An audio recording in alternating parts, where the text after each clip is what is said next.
Estimados maestros, qué gusto poder estar esta mañana con ustedes. Me acompaña en esta conversación una querida compañera, la maestra Claudia Bataller, que tiene mucha experiencia en trabajo con maestros también. De hecho, ha estado en algún tiempo en lo que en su momento fue la Dirección General de Educación Superior para Maestros, hoy de GESUM. Y es un placer poder compartir con ella para poder conversar sobre un tema que es muy complejo, pero que seguramente está despertando mucho interés en el trabajo que tenemos que hacer en adelante en el plan de estudios, que es la evaluación formativa. Claudia, buenos días, espero que estemos muy bien. Ay, muchas gracias, Ángel, por la invitación. La verdad es que me da mucho gusto poder compartir contigo algunas ideas y algunos comentarios sobre lo que tiene que ver con evaluación formativa, que es el tema que nos reúne el día de hoy aquí. ¿Qué significa que los maestros tengamos que enfrentar la tarea de evaluación formativa ahora como actividad principal en las tareas dentro del marco de la complejidad de tareas de evaluación?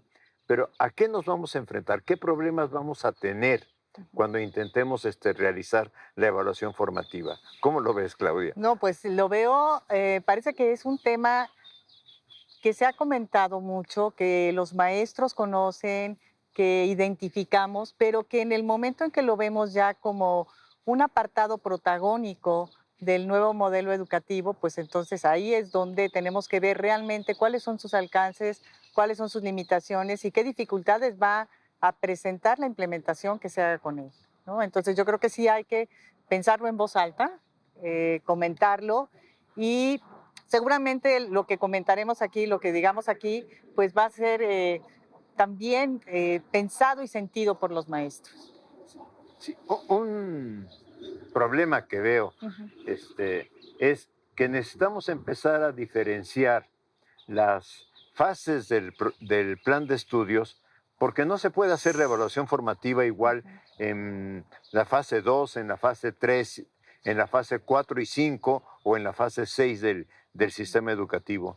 No sé si tengas alguna reflexión que ayude a los maestros a decir, a ver, eh, ¿qué podríamos hacer cuando pensamos, por ejemplo, con niños que están en la fase 2 o fase 3, donde propiamente el lenguaje oral todavía es relativamente complicado, donde el lenguaje escrito es mucho más complicado, pero entonces, ¿cómo hacemos la evaluación formativa con ellos? Yo creo que ese es un punto central.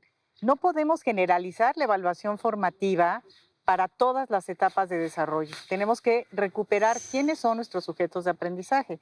En este sentido, los alumnos pequeños, pues para ellos el dar manifestaciones, el poder expresar, el poder reflexionar sobre su propio aprendizaje, va a ser algo muy concreto, algo muy específico, vinculado a el dibujo, el juego, la actividad con los otros. Para alumnos que ya se encuentran en una etapa 4, en una etapa 5, van a tener posibilidades de manifestaciones concretas con productos específicos también y con reflexiones grupales más ricas. Entonces yo creo que por supuesto que la etapa de desarrollo tiene que ver para ver cómo implementamos, qué tipo de productos o de actividades son las que llevamos a cabo para recuperar esa evaluación formativa. No se puede generalizar, hay que tomarlo muy en cuenta eso.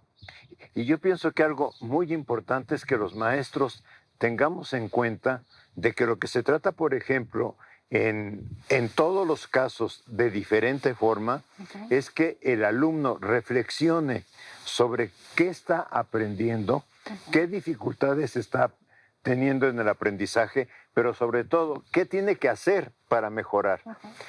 Obviamente el niño de la fase 2 probablemente lo puede expresar en dibujos muy sencillos de qué me gustó, qué me gustaría hacer, qué considero, dibujo lo que creo que he aprendido, etcétera.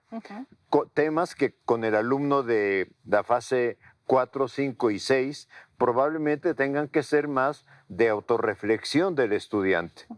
Y entonces aquí el problema para el docente es saber, ¿y dónde se hace esta reflexión? ¿Hay un espacio particular para esta reflexión? Y yo creo que, bueno, sí, espacios y maneras, ¿no? Los espacios no se pueden establecer. Si estamos hablando de que la evaluación formativa va junto con el proceso que implica regulación y autorregulación para el niño, no se pueden establecer concretamente algunos espacios ni vincularlos con los ejercicios de examen, sino que tienen que ser mirados de otra manera, ¿no? Tienen que ser pensados también por el maestro, pero también por los mismos alumnos. Yo creo que los alumnos pueden dar evidencias del proceso que están llevando a cabo a partir de las preguntas y buenas preguntas que se les hagan para ver cómo está haciendo el proceso, en qué van, qué se les ha dificultado, qué han resuelto con facilidad y que no lo hagan de una manera individual, sino que lo hagan también de manera colectiva. En este sentido, no solamente se trata de la reflexión del niño en un momento dado, sino de la reflexión con los otros. Y a lo mejor el mismo maestro puede ir seleccionando en qué momento es prudente hacer un alto en el camino, mirar y decir cómo vamos, hasta dónde vamos, qué es necesario mejorar, escuchando a los alumnos y también estableciendo él mismo su voz. Y eso me lleva a la necesidad de que él mismo también haga constantemente un acto de reflexión, de autorreflexión.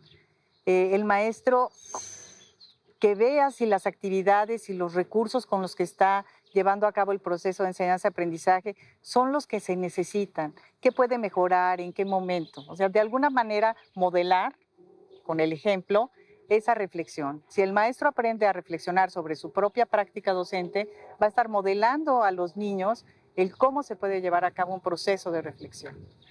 Entiendo que lo que me estás diciendo, que es muy importante, es no hay, digamos, en la planeación didáctica que uno pueda decir, la evaluación formativa va a aparecer en la hora 35 Exacto. o en el minuto 35, etcétera, sino que el maestro tiene que tener mucha sensibilidad para ir viendo cómo va su grupo trabajando, en qué se está comprometiendo y también qué cosas su grupo no está pudiendo realizar.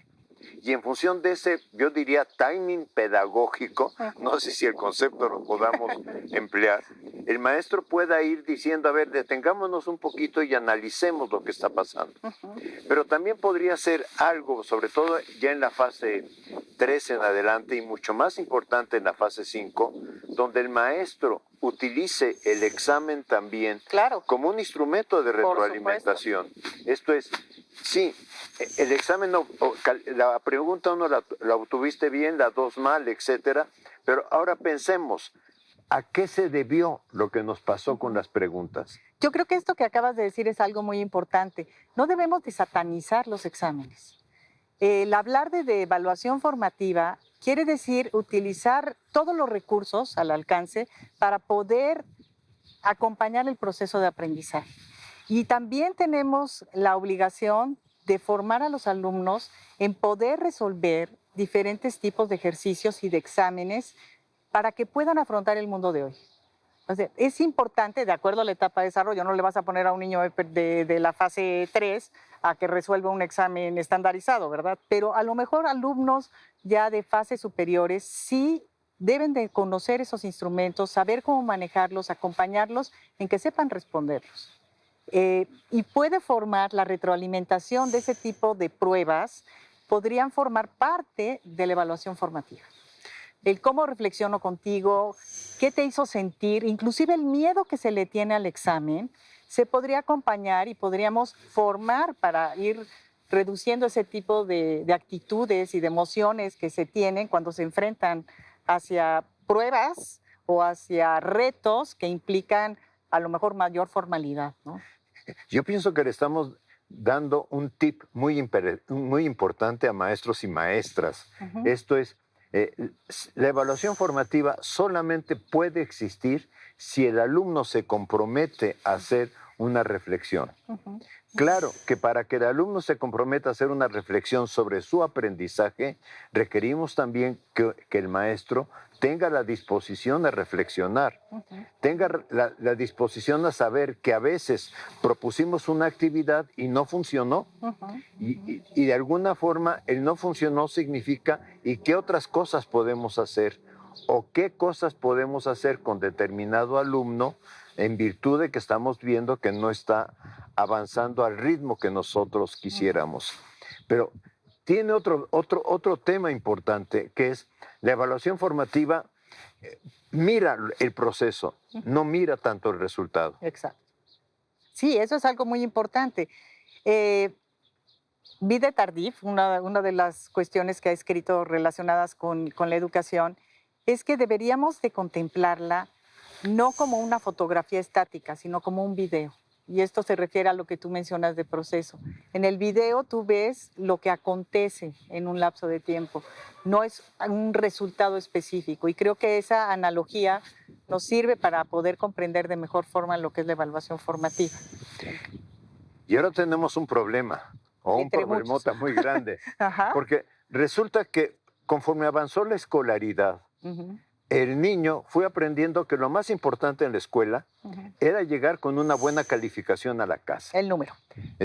El número. Y aunque hagamos rúbricas, aunque hagamos cualquier otro instrumento, al final todo lo traducimos a, bueno, ¿y cuánto me saqué?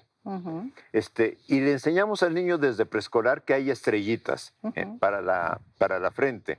Y luego le vamos enseñando de alguna manera durante toda su escolaridad, tú obtienes un número y ese número te dice que es buen alumno o que eres mal alumno. Y los padres de familia y los medios de comunicación y las asociaciones civiles están esperando, parece que de la escuela que dé más números y mejores números que preocuparse por qué procesos de aprendizaje tienen sus niños. Totalmente, existe esta mentalidad numérica. Alumnos de 6 y de 7 están en peligro, ¿no? Alumnos de 8, 9 y 10, entonces pueden ser considerados como buenos alumnos. Entonces, eso es una perversión, porque acabas preocupándote por si vas a tener 8, 9 o 10, ya no por cómo estás aprendiendo o qué estás aprendiendo, sino el número. Pero no solamente es el alumno, que el alumno en el momento en que ya identifica el papel que tiene el número y la calificación, te pregunta, ¿y cuánto me saqué? ¿Y esto cuánto va a valer? Esto cuenta para la calificación. Desde chiquititos ya empiezan a entrar en esta dinámica, pero no solamente el alumno, sino también el maestro. ¿De qué manera voy a traducir en un número lo que estoy viendo en este alumno o alumna?